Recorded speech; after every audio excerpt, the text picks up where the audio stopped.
ஆனா ஆளுநர் உரையில வந்து நல்ல ஷார்ப்பான விஷயங்கள்லாம் இருந்துச்சு. மும்மொழி கொள்கையை நாங்க எக்காரணத்தை கொண்டும் அமல்படுத்த மாட்டோம். எங்களுக்கான மும்மொழி கொள்கையை அமல்படுத்த சொல்லி நீங்க நிதிய தடுத்து நிறுத்தக்கூடாது. தேசிய கல்விக் கொள்கையை அமல்படுத்த மாட்டோங்கிற விஷயங்கள் இருந்தது. அதெல்லாம் பாராட்டத்தக்க விஷயமா பார்க்குறீங்களா? ஏற்கனவே திமுக அதைத்தானே சொல்லுச்சு.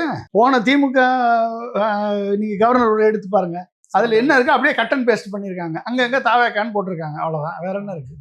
இது கட் அண்ட் பேஸ்ட் உரை தாங்க. திமுகவினுடைய உரையை அப்படியே படிச்சிருக்காங்க. புதுசா எந்த விஷயமும் இல்ல. புதுசா என்ன இருக்கு? இதுல என்ன இருக்கு? ஏற்கனவே திமுக சொல்லியிருக்கு, பட்ஜெட்ல சொல்லியிருக்கு. ஏற்கனவே வந்து மும்மொழி கொள்கையை பற்றி, இருமொழி கொள்கையை பற்றி சொல்லியிருக்கு.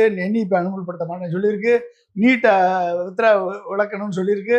இப்படி எல்லாத்தையும் சொன்னதை அப்படியே கட் அண்ட் பேஸ்ட் பண்ணி அதிகாரிகள் எழுதி கொடுத்துருக்காங்க. அதை வந்து கவர்னர் படிச்சுட்டு போயிருக்காரு. இதுல என்ன இருக்கு? ஏதாவது புதுசா இருக்கா? பழைய மந்தையில் புதிய கல், அவ்வளவுதான். இதுல வேற என்ன இருக்குன்னு எனக்கு ஒன்றும் தெரியல. இந்த ஆளுநர் உரைக்கு சிறப்பு முக்கியத்துவம்லாம் ஒன்றும் இல்லை. ஒன்றும் கிடையாதுங்க. இப்போ திமுக கொடுத்த உரையும் இந்த உரையும் எடுத்து பாருங்க. சென்டென்ஸ் கூட மாறி இருக்காது. அங்கங்க நம்பர் மட்டும் கொஞ்சம் கூட குறையா இருக்கும். அவ்வளவுதான். வேற என்ன இருக்கு?